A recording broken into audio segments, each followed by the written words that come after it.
jumpa lagi dalam podcast UT Kupang Mari Ba Omong dalam episode kali ini. Nah, hari ini Indi akan ngobrol dengan salah satu pengurus kelompok belajar Universitas Terbuka Kupang yang berasal dari Kabupaten Sumba Timur, lebih tepatnya di Waingapu dan sekitarnya. Dan di sebelah Indi sudah ada Bapak Saul Daulanu SPD. Selamat siang Pak Saul. Selamat siang Indi. Iya, apa kabar? Baik, luar biasa. Iya, puji Tuhan ya. Dan Pak Saul ini adalah pengurus kelompok belajar dari Kabupaten Sumba Timur atau biasa kita sebut sebagai Pokjar Sumba Timur, dan bertindak sebagai perpanjangan tangan untuk melayani mahasiswa Universitas Terbuka Kupang yang ada di wilayah tersebut ya Pak Saul ya. Nah, untuk itu saya mau nanya-nanya nih Pak Saul. Sebelumnya saya ucapkan terima kasih dulu nih sudah mau bergabung dan datang ke sini untuk kita ajak podcast pada hari ini dan di episode ini gitu. Nah Pak Saul, sejak kapan sih Bapak itu bergabung menjadi pengurus Pokjar Kabupaten Sumba Timur, dan sebenarnya apa sih yang membuat Anda tuh termotivasi atau mau untuk melayani mahasiswa di Kabupaten Sumba Timur? Silahkan. Ya. Terima kasih Nona Indi. Saya cerita sedikit mengenai di Sumba Timur, kenapa saya sampai menjadi seorang pengurus KBM non Pendas di Sumba Timur. Nah, pertama kali di NTT itu yang melakukan pemilihan langsung pengurus itu mungkin hanya di Sumba Timur. Nah, itu pada sekitar bulan Desember 2014. Nah, kami dalam kepengurusan tersebut kami berjalan mulai Januari 2015 sampai dengan saat ini. Kenapa saya ingin untuk bergabung di Universitas Terbuka? Karena saya sendiri adalah sebagai mahasiswa Universitas Terbuka pada saat itu ya. Nah, saya lihat teman-teman bagaimana mereka berkuliah, bagaimana mereka melakukan registrasi dan lain-lain. Nah, di situ kalau misalnya tidak ada pengurus, otomatis dalam membantu mahasiswa itu tidak ada. Jadi alangkah lebih bagus kalau kita bisa membantu teman-teman supaya kita sama-sama menjadi orang-orang yang sukses, menjadi orang-orang yang terpenuhi SDM-nya. Ya, kita harus saling membantu. Oh, berarti dari Desember 2015 ya. Kemudian yang mendasari itu adalah ingin membantu mahasiswa yang mungkin mereka tidak terkoordinir dengan baik ya, sehingga layanan yang mereka terima juga kurang maksimal. Seperti itu ya. Berarti itu untuk yang non pendas ya, khusus non pendas. Oke. Nah, kemudian nih Pak Saul, bagaimana sih Pak Saul melihat saat ini tuh banyak mahasiswa UT itu merupakan mereka dengan usia di bawah 25 tahun, atau bisa dikatakan UT itu sangat diminati oleh sebagian besar kaum milenials atau Gen Z. Nah, itu apa pendapat Anda? Apakah di Sumba Timur juga seperti itu? Ya, di Sumba Timur juga kaum milenial, yang kita kenal dengan kaum milenial adalah kaum adik-adik kita yang masih muda. Itu kenapa mereka minat untuk UT. Pertama, mereka bekerja, kuliah sambil bekerja. Itu sangat membantu mereka dalam segi perekonomian dan membantu keluarga, contohnya orang tua dan lain sebagainya. Berikutnya lagi, perkuliahan di UT itu fleksibel, tidak menuntut dari jam yang ada. Nah, mereka bekerja, setelah itu mereka mengerjakan tugas, diskusi dan lain sebagainya di luar jam kerja. Jadi mereka sangat tertarik dengan itu. Berikutnya lagi, kalau dari segi teman-teman mahasiswa yang kita lihat mereka harus meninggalkan kampung atau daerahnya. Di situ mereka harus membiayai tempat tinggal, transportasi dan lain sebagainya. Jadi pengeluaran keuangan itu semakin besar. Sedangkan ada UT di daerah kita sendiri dengan akreditasi yang baik, dan juga akreditasi kita ini adalah akreditasi yang secara internasional, dengan ada di 52 negara ya. Nah, apalagi yang harus kita ragu? Makanya kita bilang, yuk teman-teman adik-adik, mari bergabung dengan UT. Dengan itu yang pertama tadi, yaitu sudah akreditasi, tidak meninggalkan keluarga, dan biaya perkuliahannya sangat murah sekali. Jadi mereka terjangkau ya. Terjangkau. Jadi adik-adik kita sekarang mereka sudah bisa berkuliah di universitas terbuka karena terbawa dari zaman-zaman dahulu. Mereka lihat bahwa hanya orang tua saja yang bisa berkuliah di UT, orang-orang yang di dinas-dinas gitu. Nah, kita memberikan pemahaman kepada mereka bahwa semua golongan, semua umur itu bisa berkuliah di UT. Ya, mungkin seperti itu. Iya. Dan mungkin kalau di Sumba sendiri itu apakah kaum milenial ini cukup banyak yang terdaftar di UT? Ya, sekitar 50%. Wow. Jadi sudah banyak yang itu lumayan banyak ya. Yang fresh graduate juga banyak. Iya, banyak. Wow, luar biasa ya untuk universitas terbuka, apalagi di Sumba Timur ternyata banyak sekali peminatnya di bawah 25 tahun ya, apalagi yang fresh graduate. Nah, kemudian Pak Saul sebagai mitra dari Universitas Terbuka menjadi pengurus kelompok belajar ya Pak ya. Apa saja sih yang dilakukan Pokjar Bapak sebagai perpanjangan tangan dari Universitas Terbuka dalam hal layanan akademik kepada mahasiswa di Pokjar Anda? Ya, pelayanan akademik itu ya dalam segi UT dengan mahasiswa dengan tempat-tempat yang kita bekerja sama. Contoh kalau misalnya ada ujian, Pokjar wajib bekerja sama dengan sekolah-sekolah yang ada di wilayah kami, yaitu di Sumba Timur. Itu sekolah-sekolah tersebut kita pakai untuk melakukan praktikum. Ujian ini kan ada beberapa tahap. Pertama kan ujian tatap muka kita harus menggunakan sekolah. Ujian online berbasis online. Ujian berbasis online otomatis kita menggunakan PC yang banyak. Jadi itu kita mencek beberapa sekolah itu dengan PC yang lumayan untuk menampung semua mahasiswa universitas terbuka. Berikutnya lagi ujian TAP. Ujian TAP juga kita memerlukan server. Jadi sekolah-sekolah tersebut yang kita harus bekerja sama. Itu tadi dari segi pengurus bekerja sama dengan sekolah yang ada. Nah, pengurus dengan mahasiswa. Pengurus dengan mahasiswa itu paling kami layani di sekretariat itu adalah permasalahan-permasalahan mahasiswa. Karena Sumba Timur dan Kupang adalah daerah kepulauan yang terpisah. Maka terbantulah mahasiswa itu dengan adanya sekretariat atau kepengurusan. Nah, hal-hal yang tidak bisa kita tangani oleh Pokjar, maka kami akan teruskan ke UBMDJJ UT Kupang. Nah, baik itu melakukan registrasi mata kuliah, mungkin dari pendaftaran juga. Iya, pendaftaran, registrasi mata kuliah, mahasiswa yang DS atau mahasiswa yang lama tidur. Nah, itu kan kita sekarang lagi sementara mencari tahu mahasiswa lama supaya kembali ke universitas. Berarti non aktif ya, non aktif itu dibantu untuk diaktifkan kembali ya. Wow, luar biasa.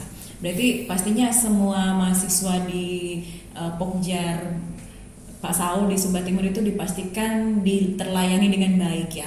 Dan semuanya pasti terdata dong. Iya, semua kami data. Jadi setiap kali melakukan pendaftaran mahasiswa baru, kami wajib ada mahasiswa yang melakukan pendaftaran secara mandiri. Nah, pada saat melakukan OSMB, kami mengajak teman-teman mahasiswa yang melakukan pendaftaran itu untuk melapor ke IKBM supaya bisa kami data. Oke, baik. Nah, itu kalau yang tadi itu kan dari segi layanan secara akademik ya Pak Saul ya. Lalu apakah ada kegiatan-kegiatan aktif yang dilakukan untuk mendukung kegiatan seperti kegiatan kemahasiswaan yang non akademik? Bisa dijelaskan? Ya, bisa. Itu kami melakukan non akademik berarti beserta dengan pemerintah. Contohnya kayak seperti kemarin ada hama belalang. hama belalang untuk di wilayah Sumba Timur itu semenjak kalau tidak salah pada musim hujan itu semua instansi turun untuk menangkap belalang, mengurangi hama belalang itu. Nah, kami sebagai mahasiswa yang ada di semua instansi itu ikut serta untuk membantu pemerintah bagaimana supaya mengurangi hama belalang. Nah, berikutnya lagi pemerintah juga ingin membuat suatu taman herbal namanya itu ada di Lambanapo. Jadi kami mahasiswa ikut serta untuk penanaman herbal itu. Jadi sambil itu kami juga melakukan sosprom. Ya, sosprom. Jadi ini kami universitas terbuka ikut terlibat. Jadi secara tidak langsung, itu universitas terbuka. Mereka masyarakat itu bisa melihat kita. Ternyata universitas terbuka itu ada juga di Sumba Timur. Jadi bukan saja hanya bagaimana kita melakukan sosprom di instansi atau sekolah-sekolah, tetapi di masyarakat luas itu bagaimana kita tampilkan universitas terbuka itu. Jadi masih banyak yang dikenal ya di iya. sana. Luar biasa. Jadi selain membantu masyarakat dalam yang tadi bencana ya itu bisa dibilang bencana ya. Tapi seluruh mahasiswa UT dikoordinasi langsung oleh Pak Saul bersama-sama juga dengan pemerintah itu membuat UT semakin dikenal dengan terjun langsung ke masyarakat ya sehingga UT dikenal ya eksistensinya itu diakui oleh masyarakat dan akhirnya orang-orang dari mulut ke mulut ternyata UT ada di Waingapu, di Sumba Timur dan sekitarnya. Nah terus Pak, ini apa sih rencana Bapak untuk ke depan dalam meningkatkan jumlah mahasiswa UT khususnya di wilayah Sumba Timur? Ya. Pertama sekali ya kita kenal dengan sosprom. Ya. Sosprom itu sudah pasti ke beberapa instansi atau dinas terkait dan juga ke sekolah-sekolah. Itu sudah pasti SMA, SMK. Apalagi sekarang sudah ada program studi yang baru buka di NTT tentang pariwisata. Itu nanti kami akan langsung dengan SMK yang ada bidang pariwisata jurusan itu tersebut.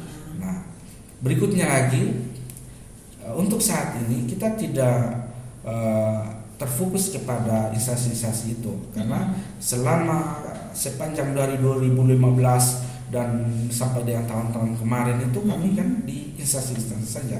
Sedangkan kaum milenial ini kita tidak terlalu terfokus. Nah, sekarang kita kepada kaum milenial juga di sekolah-sekolah. Itu tadi di sekolah-sekolah. Nah, bagaimana kalau misalnya ada teman-teman atau adik-adik kita yang tidak bersekolah lagi tetapi mereka di luar. Nah, kami melakukan sosprom itu secara individu. Nah, contoh kalau misalnya kita pergi belanja di toko. Nah, kalau misalnya kita lihat ada anak-anak muda, anak milenial, ya kita sok kenal saja kan begitu. Adi ya, kenapa? Sudah kerja lama di sini, sudah atau sudah kakak? Kenapa tidak lanjut? Mereka bercerita, tidak lanjut kuliah. Mereka bercerita, kalau begitu masuk di UT. Nah, kita harus kasih tahu mereka masuk di UT sambil kerja bisa kuliah dengan jangkauan pembayaran itu tidak terlalu mahal. Jadi mahasiswa kami di Sumba Timur bukan itu saja tadi, bukan hanya di lingkup pemerintahan. Nah, ada kalau kami di Sumba Timur sana, ada di Toko Nusantara, Jangmara ya saya sebutkan nama-nama toko itu. Ada di tempat roti, pasti ada mahasiswa universitas terbuka. Nah, jadi kalau kita ke sana, kalau kita ke toko Pak Saul, itu mahasiswa universitas terbuka. Ya. Berarti sebenarnya itu tuh untuk strategi pemasarannya tuh strategi pemasaran door to door, mulut ke mulut ya. Jadi itu kayaknya lebih cepat ya dalam mempengaruhi orang untuk bisa melihat di UT itu banyak kelebihannya. Selain karena perguruan tinggi negeri tanpa tes masuk juga tanpa tes masuk. Betul sekali. Apalagi sudah menjadi perguruan tinggi negeri berbadan hukum, tentunya UT skala jangkauannya tuh semakin luas lagi. Oke, ada lagi satu yang menjadi pembicaraan orang di luar sana menyangkut dengan tadi yang dikatakan Nona ini tidak ada tes masuk. Iya, betul. Nah, kenapa ada teman-teman yang tidur? Karena katanya kuliah di universitas terbuka itu tidak wisuda-wisuda. Oh, Nah, lama ya. lama. Nah, kita coba tanya ke mereka, kenapa tidak wisuda-wisuda? Mereka hanya melakukan registrasi, menunggu ujian, registrasi menunggu. Nah, tidak melakukan prosesnya. Tapi coba mereka melakukan proses seperti tuton. Kalau tidak ada waktu, ya ikut TMK. Nah, kita harus memberikan pemahaman kepada adik-adik kita. Betul. Jangan sama seperti yang orang cerita itu. Kalau kita tidak melakukan tuton, tidak belajar, otomatis kita tidak akan wisuda. Betul. Jadi gampang masuk, susah keluar. Jangan seperti itu ya. Jangan seperti itu. Kalau kita punya niat, kita punya usaha, kita belajar, pasti kita tetap akan. Betul sekali, karena pada intinya adalah kuliah di universitas terbuka itu memang jarak jauh, tetapi konsep belajarnya, standar kualitasnya itu memang sudah sesuai dengan perguruan tinggi negeri lainnya seperti itu. Jadi tidak ada yang gampang ya, semuanya butuh proses. Gitu, butuh perjuangan. Kita mengikuti proses. Betul, harus kalau registrasi setelah registrasi ya pastinya harus kuliah tutorial online ya, maupun tutorial web. Kemudian juga nanti ikuti juga ujian akhir semester dan Anda bisa melihat hasil evaluasinya di setiap awal semester sebelum registrasi. Itu prosesnya. Dan juga kami di sekretariat KBM ini adalah kita memandu semua kegiatan-kegiatan itu. Contohnya tutorial online, karena banyak sekali teman-teman juga tidak memahami tentang IT. Nah, kami kumpulkan di sekretariat, kami pandu. Jadi jangan takut untuk kuliah di universitas terbuka. Ada kami sebagai pengurus. Kami akan membimbing bagaimana cara masuk ke e-learning, bagaimana cara masuk ke TMK, dan cara mengirim tugas dan lain sebagainya. Kalau mahasiswa sudah bisa, silakan mau dari mana saja. Yang penting sudah paham. Difasilitasi sekali ya oleh pengurus Pokjar. Jadi itu sebenarnya adalah tugas dari pengurus Pokjar yang merupakan layanan kepada seluruh mahasiswa. Jadi jangan takut. Di seluruh kabupaten kota di Nusa Tenggara Timur itu pasti sudah ada pengurus Pokjarnya. Salah satunya di Sumba Timur ada Pak Saul dan juga ada Ibu Ina ya. Ibu Ina khusus untuk yang pendas, pendidikan dasar, sedangkan Pak Saul yang non pendidikan dasar. Nah, pertanyaan terakhir nih Pak Saul, apa harapan Anda untuk universitas terbuka yang saat ini sudah menginjak usia ke-39 tahun? Ya, terima kasih. 39 tahun itu kalau bagi manusia adalah orang yang sudah dewasa.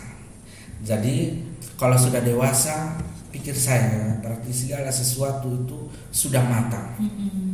Jadi universitas terbuka itu tetap menjadi wadah pelayanan pendidikan yang berintegritas dan bermutu bagi para wisudawan.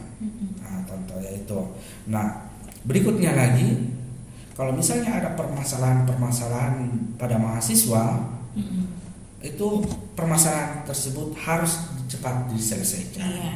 Karena ada beberapa mahasiswa juga yang kami alami punya permasalahan, kadang kami melaporkan karena menunggu fasilitasi dari pusat. Nah, begitu. Ada juga yang masuk dari Halo UT, itu lambat dibalas untuk mahasiswa. Jadi mahasiswa kurang puas. Jadi kedepannya apalagi menyangkut dengan permasalahan-permasalahan mahasiswa cepat ditanggapi. Dan universitas terbuka tetap maju dan jaya. Bisa, yes. Iya, baik. Amin ya, semoga semuanya itu boleh semakin baik lagi ya, semakin meningkatkan layanannya, semakin fast respon ya. Apalagi untuk layanan itu benar-benar lagi di suarakan oleh manajemen UT agar layanannya itu semakin ditingkatkan, mahasiswa semakin puas juga dengan layanan akademik yang diterima. Baik, sebagai closing statement silahkan. Saya cuma satu lagi. Apa? Saya mau pesan kepada teman-teman di Sumba Timur, Waingapu, kalau misalnya ingin mau melakukan pendaftaran di universitas terbuka, nanti segera menghubungi saya. Kalau bisa langsung ke sekretariat dan kami akan memberikan nomor HP kontak. Boleh boleh. dijelaskan alamatnya, sekretariat di Wengapu. Oh ya, di kilometer 5 Jalan Kembar Jawa atau persisnya di belakang kantor gudang garam. Nanti di situ ada papan sekretariat KBM-nya. Oke, baik. Baik, itu dia tadi closing statement sekaligus juga untuk seluruh masyarakat ada himbauan. Kalau mau kuliah di UT, khusus Pokjar Sumba Timur, langsung saja hubungi Pak Saul ya. Alamatnya tadi sudah disebutkan, nanti boleh diulangi jika Anda ingin mencatat alamatnya. Oke, terima kasih banyak Pak Saul sudah hadir di podcast UT Kupang Mariba Omong pada kesempatan ini. Semoga apa yang sudah kami bahas tadi itu bermanfaat untuk seluruh sahabat UT Kupang, khususnya kalian yang berada di Kabupaten Sumba Timur. Akhir kata saya Indi bersama dengan Saul Bulanau. Kami undur diri dari podcast UT Kupang pada hari ini. Semoga bermanfaat pastinya, dan sampai jumpa di episode Mariba Omong lainnya. Terima kasih.